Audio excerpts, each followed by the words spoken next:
Going concern, suatu konsep yang sering kita dengar dalam kehidupan sehari-hari di masyarakat awam. Apakah auditor bertanggung jawab terhadap going concern suatu perusahaan dan bertanggung jawab untuk melaporkannya pada section tertentu, laporan auditor independen? Apabila selama proses audit berlangsung, auditor tidak menemukan adanya kesalahan secara saji material, namun ada kemungkinan terkandung fakta-fakta yang mempengaruhi going concern dari satu perusahaan. Halo teman-teman seprofesi dan teman-teman yang tertarik dalam dunia audit. Jumpa lagi dengan saya kali ini dalam SA 570 yang bertemakan tentang kelangsungan usaha. Nah, untuk melihat detail dari bagaimana tanggung jawab auditor terkait dengan going concern, kita dapat segera menyaksikan video ini sebelum Anda like, share, dan subscribe pada kolom tersedia. Happy learning bagi kita semua. Halo teman-teman, perkenalkan saya Deddy Sitorus. Di sini saya akan menjelaskan sedikit tentang SA 570, yaitu tentang kelangsungan usaha. Nah, sebelum kita masuk ke dalam isi dari SA 570 ini, ada baiknya terlebih dahulu kita mengetahui tanggal efektifnya. Untuk emiten dari tanggal 1 Januari 2013 dan untuk entitas selain emiten dari tanggal 1 Januari 2014. Nah, dalam SA 570 ini juga dibahas tentang asumsi kelangsungan usaha, yaitu suatu entitas dipandang bertahan dalam bisnisnya di masa depan yang dapat diprediksi.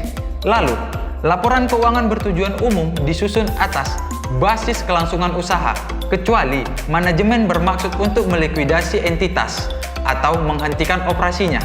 Kemudian, ketika penggunaan asumsi kelangsungan usaha tidak tepat, aset dan liabilitas dicatat atas dasar entitas akan mampu untuk merealisasikan aset dan melunasi liabilitasnya dalam kegiatan normal bisnisnya. Kemudian dalam SA 570 ini juga dibahas tentang tanggung jawab penilaian atas kemampuan entitas untuk mempertahankan kelangsungan usahanya, di mana pada PSAK 1 penyajian laporan keuangan mensyaratkan manajemen untuk membuat suatu penilaian atas kemampuan entitas dalam mempertahankan kelangsungan usahanya. Kemudian, penilaian manajemen mempertahankan kelangsungan usaha melibatkan suatu pertimbangan pada waktu tertentu tentang hasil peristiwa atau kondisi masa depan yang tidak dapat pasti secara inheren. Kemudian, tanggung jawab auditor memperoleh bukti audit yang cukup dan tepat tentang ketepatan asumsi kelangsungan usaha oleh manajemen dalam penyusunan laporan keuangan. Kemudian, kita masuk ke dalam tujuan dari SA 570. Tujuan SA 570 ini ada 3 poinnya. Yang pertama, untuk memperoleh bukti audit cukup dan tepat tentang ketepatan penggunaan asumsi kelangsungan usaha oleh manajemen dalam penyusunan laporan keuangan. Yang kedua, menyimpulkan berdasarkan bukti yang diperoleh apakah ada suatu ketidakpastian material yang terkait dengan peristiwa atau kondisi yang dapat menyebabkan keraguan signifikan atas kemampuan entitas untuk mempertahankan kelangsungan usahanya. Poin yang terakhir, untuk menentukan dampak terhadap laporan auditor. Baik, sekarang kita akan lanjut ke dalam ketentuan dari SA 570. Di sini, ketentuan SA 570 terdapat 10 poin. Poin pertama, prosedur penilaian risiko dan aktivitas terkait. Poin kedua, pengevaluasian atas penilaian manajemen. Poin ketiga, periode setelah penilaian manajemen. Poin keempat, prosedur audit tambahan ketika peristiwa atau kondisi teridentifikasi. Poin kelima, kesimpulan audit dan pelaporan. Poin keenam, penggunaan asumsi kelangsungan usaha tepat, tetapi terdapat suatu ketidakpastian material. Poin ketujuh, penggunaan asumsi kelangsungan usaha yang tidak tepat. Poin kedelapan, keengganan manajemen untuk memperluas penilaiannya. Poin ke-9, komunikasi dengan pihak yang bertanggung jawab atas tata kelola. Poin ke-10, penundaan signifikan dalam persetujuan atas laporan keuangan. Baik, di sini saya akan langsung menjelaskan tentang poin pertama, yaitu prosedur penilaian risiko dan aktivitas terkait. Di sini, auditor mempertimbangkan apakah terdapat peristiwa atau kondisi yang dapat menyebabkan keraguan signifikan atas kemampuan entitas untuk mempertahankan kelangsungan usahanya. Lalu, auditor menentukan apakah penilaian awal oleh manajemen atas kemampuan entitas untuk mempertahankan usahanya telah dilakukan. Jika telah dilakukan, auditor harus mendiskusikan dengan manajemen kelangsungan usaha dan rencana manajemen untuk menghadapinya. Jika tidak dilakukan, auditor harus mendiskusikannya juga kepada manajemen basis penggunaan asumsi kelangsungan usaha dan meminta keterangan mengenai peristiwa dan kondisi yang dapat menyebabkan keraguan mengenai kelangsungan usaha. Nah, di sini saya langsung menjelaskan tentang poin kedua, yaitu pengevaluasian atas penilaian manajemen, yaitu auditor harus mengevaluasi penilaian manajemen atas kemampuan entitas untuk mempertahankan kelangsungan hidupnya. Lalu, penilaian harus mencakup periode yang sama dengan yang dilakukan oleh manajemen dengan periode sekurang-kurangnya 12 bulan dari tertanggal laporan keuangan. Lalu, penilaian manajemen harus mencakup seluruh informasi relevan yang diketahui oleh auditor. Baik, di sini saya akan melanjutkan untuk poin yang ketiga, yaitu periode setelah penilaian manajemen. Di sini, auditor harus menanyakan kepada manajemen tentang pengetahuan manajemen atas peristiwa atau kondisi setelah periode penilaian manajemen yang dapat menyebabkan keraguan signifikan atas kemampuan entitas untuk mempertahankan kelangsungan usahanya. Lalu, langsung masuk kita ke poin yang keempat, yaitu prosedur audit tambahan ketika peristiwa atau kondisi teridentifikasi. Di sini, kita meminta manajemen melakukan penilaian atas ketidakmampuan mempertahankan kelangsungan usahanya.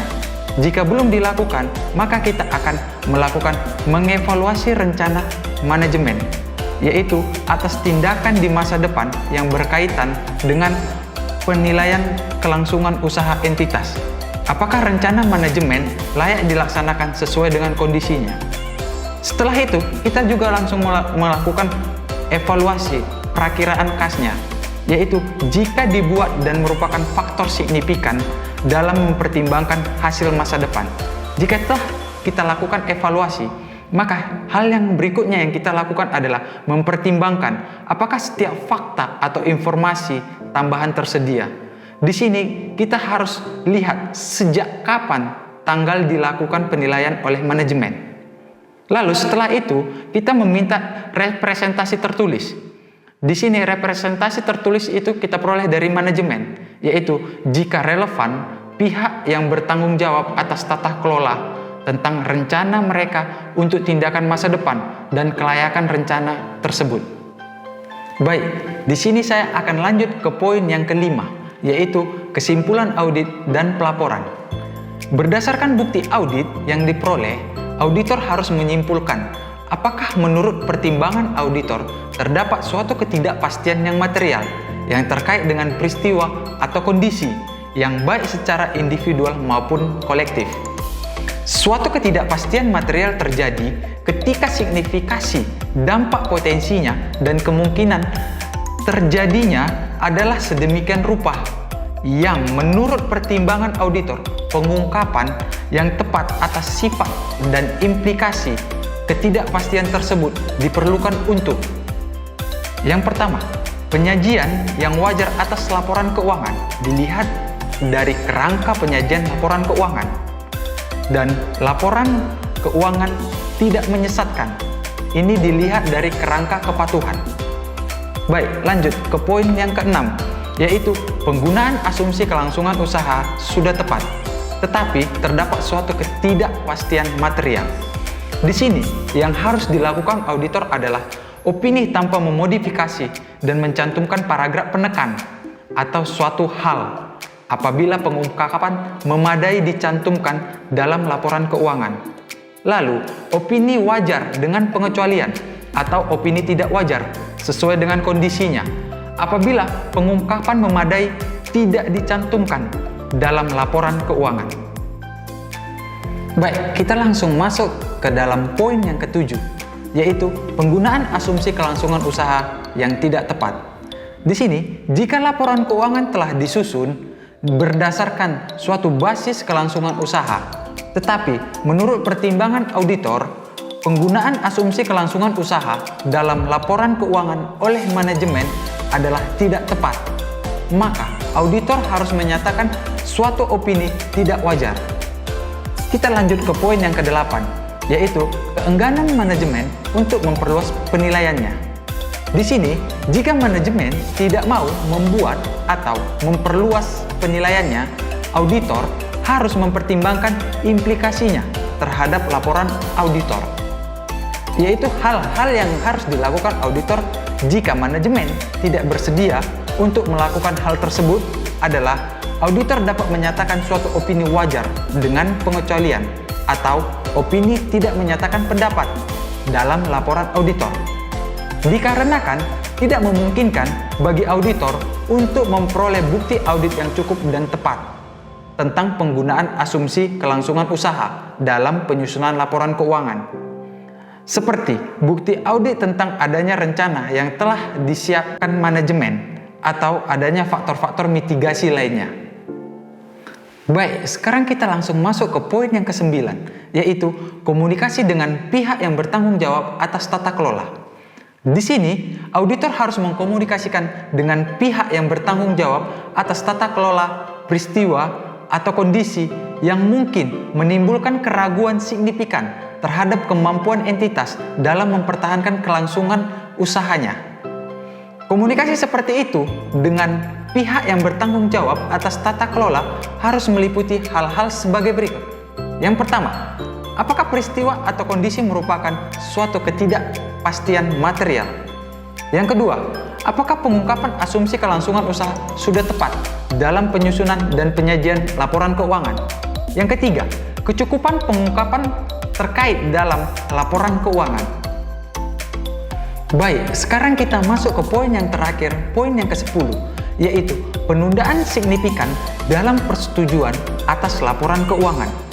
Di sini, jika terjadi penundaan signifikan dalam persetujuan atas laporan keuangan oleh manajemen atau pihak yang bertanggung jawab atas tata kelola setelah tanggal pelaporan keuangan, maka auditor harus menanyakan alasan penundaan tersebut.